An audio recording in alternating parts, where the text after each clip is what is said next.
Hai, ketemu lagi di CMG Channel. Selamat datang, selamat jumpa. Ikuti terus video-videonya.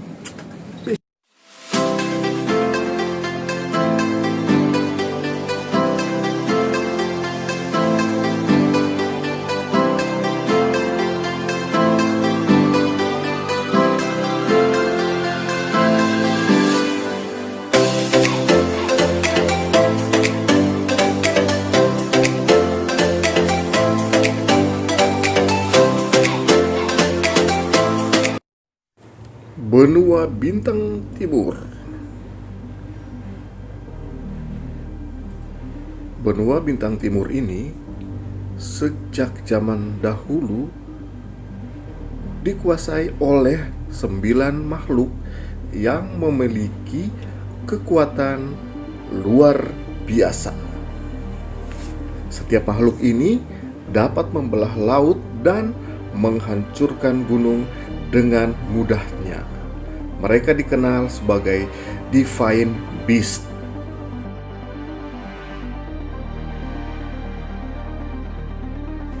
Kemudian muncullah dua manusia yang memiliki kekuatan luar biasa. Bangsa manusia selama ini di benua bintang timur memiliki fisik dan kekuatan yang tidak sebanding dengan Divine Beast, sehingga membuat manusia menjadi budak atau mainan, bahkan makanan dari Divine Beast serta pengikutnya. Satu demi satu Divine Beast tersebut ditaklukkan oleh dua manusia yang tidak diketahui dari mana asal usulnya. Kemudian mereka melakukan segel terhadap Divine Beast untuk membawa kedamaian bagi umat manusia.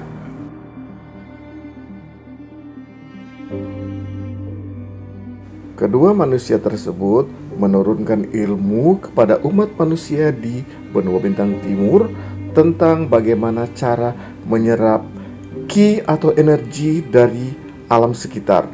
Hal tersebut membuat manusia menjadi kultivator dan memulai perjalanan menempuh hidup keabadian sebagai kultivator. Waktu pun berlalu dan kisah tentang dua manusia yang memiliki kekuatan luar biasa mampu menaklukkan Divine Beast terlupakan. Manusia kemudian membentuk aliran putih, aliran hitam, dan aliran netral. Muncullah kultivator-kultivator puncak, yaitu Seven Kings untuk aliran hitam, Five Sages untuk aliran putih, dan Three Immortal untuk aliran netral. Jalan menuju keabadian semakin berliku. Haus akan kekuasaan, haus akan kejayaan, umat manusia bertempur, saling memperebutkan bahan baku atau sumber daya. Aliran hitam bertempur melawan aliran putih. Puncak dari pertempuran itu adalah masing-masing aliran menurunkan tokoh utamanya. Dari aliran putih menurunkan Sage Sword atau Fang Mu, tokoh nomor 1 dari aliran putih, sedangkan aliran hitam menurunkan Xiao Fan, tokoh nomor 1 dari aliran hitam di antara Seven King. Pertempuran terjadi berhari-hari lamanya. Masing-masing mengeluarkan ilmunya. Xiao Fan dengan ilmu racunnya atau Poison Cultivator, sedangkan Fang Mu sebagai Sage Sword mengeluarkan jurus-jurus pedang. Sementara itu, di suatu tempat bernama Gunung Bunga Persik, tempat di mana damai, namun aliran Qi atau Qi di daerah tersebut sangatlah tipis atau miskin. Seorang bocah bernama Li Hao hidup seorang diri di pegunungan tersebut. Suatu ketika dia melihat fenomena aneh di atas langit, seperti terjadi bentrokan, kilat, guntur, dan lain sebagainya. Keasikan menonton fenomena alam tadi, tiba-tiba Li Hao melihat dua sosok tubuh jatuh dari langit ke arah gunung bunga persik.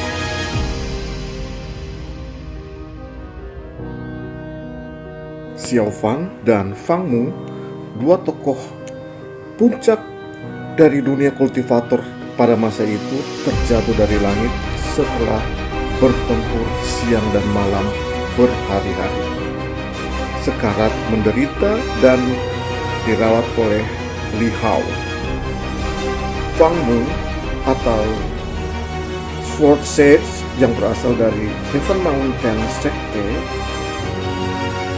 sebenarnya berteman baik dengan Xiao Fan atau King of Poison, raja nomor 1 aliran hitam yang berasal dari Five Poison Valley semenjak masih kecil. Kisahnya bermula ketika masih anak-anak. Mereka adalah berasal dari tempat yang sama dan ditemukan oleh seseorang dan dibawa ke Heaven Mountain Sekte, dan di sanalah dilatih ilmu silat. Di Heaven Mountain Sekte, Fang Mu mengalami keberuntungan dengan dilatih akan kultivasi tingkat tinggi dan ilmu-ilmu pedang. Sementara Xiao Fan yang berwajah tampan kurang beruntung dengan bertugas di bagian dapur.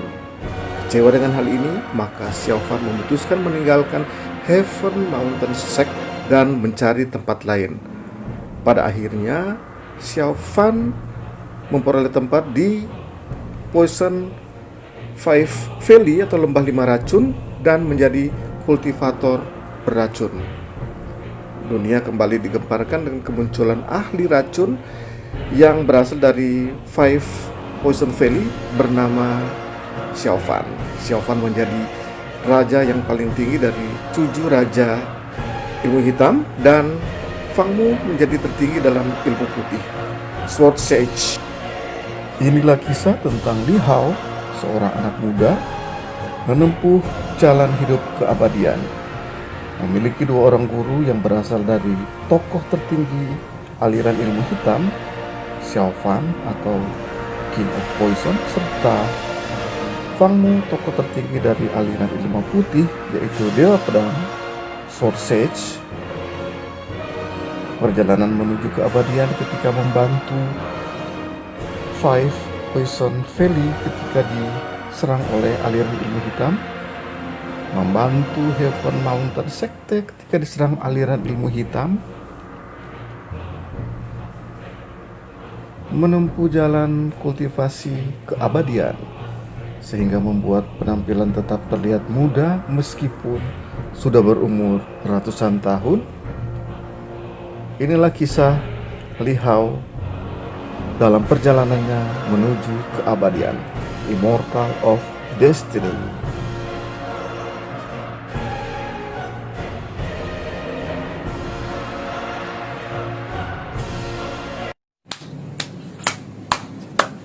Itulah tadi kisah dari Immortal Destiny, atau kisah sebelumnya adalah Journey to Immortality.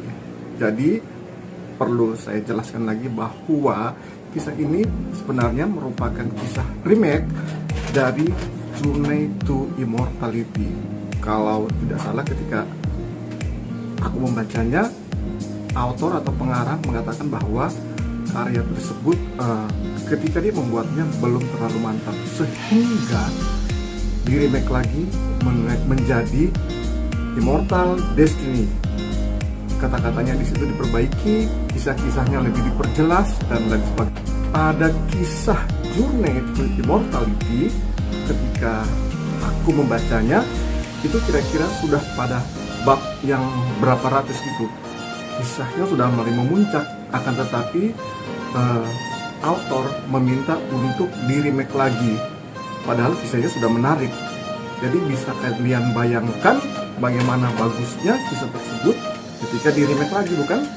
Bagian yang paling mengharu biru dari kisah Journey to Immortality, karena aku kan membacanya Journey to Immortality sampai dengan pertengahan cerita. Kisah Immortal Destiny ini baru mulai pada permulaannya. Nah, di Journey to Immortality, kisah yang paling mengharu biru adalah ketika pertempuran di Five Poison Valley, ketika Li Hao membantu sekte dari salah satu gurunya, yaitu Xiao Fan kalau nggak salah ya, yang King of Poison itu, melawan beberapa gabungan dari sekte-sekte ilmu hitam. Di situ kisahnya sangat mengharu biru ketika pertempuran terjadi. Ada salah satu kisah ketika seorang putri di situ, putri dari yang masa depan dari Five Poison Valley tersebut, dia mengalami suatu kejadian yang tragis. Nanti mungkin pada karya remake ini akan lebih dipertragis lagi ya, kalian dapat. Jadi mengenai tahapan kultivasi forging key itu penting sekali. Orang-orang awam umumnya hanya mencapai forging key 9. Sesudah forging key 9, dia dapat naik kepada tahap lebih lanjut.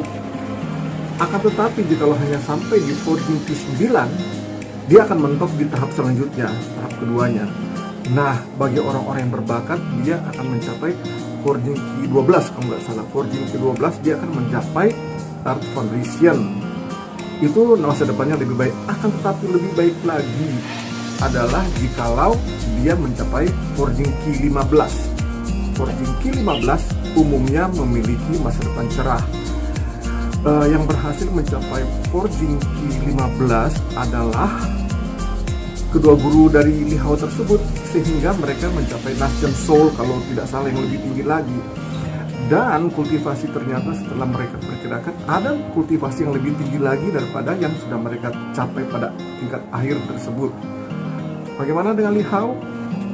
Kalau di Journey to Immortality, Li Hao sendiri mencapai forging key 17. Jadi jelas dia bukan hanya mencapai forging key 15, yang akan tahap selanjutnya adalah Heaven Foundation, akan tetapi lebih tinggi dari Heaven Foundation. Nggak tahu disebutkan apa.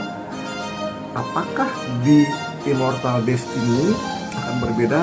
Nanti kita kisah terakhir di Journey to Immortality adalah ketika mereka akan bertempur melawan makhluk atau sesuatu itu yang kultivasinya dan ilmunya sangat tinggi sekali.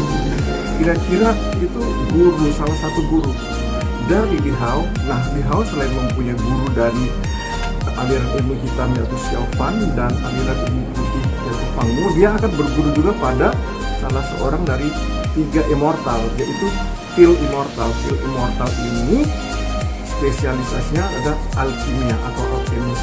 Dia belajar alkemis atau alkimia dari Phil Immortal. Nah, Phil Immortal dikatakan pada Journey to Immortality dia merupakan pemegang ilmu yang paling tinggi pada saat itu. Dialah yang bersaing dengan orang-orang aneh dari benua di sebelah daripada benua bintang timur. Kisahnya terhenti di situ karena akan di-remake lagi.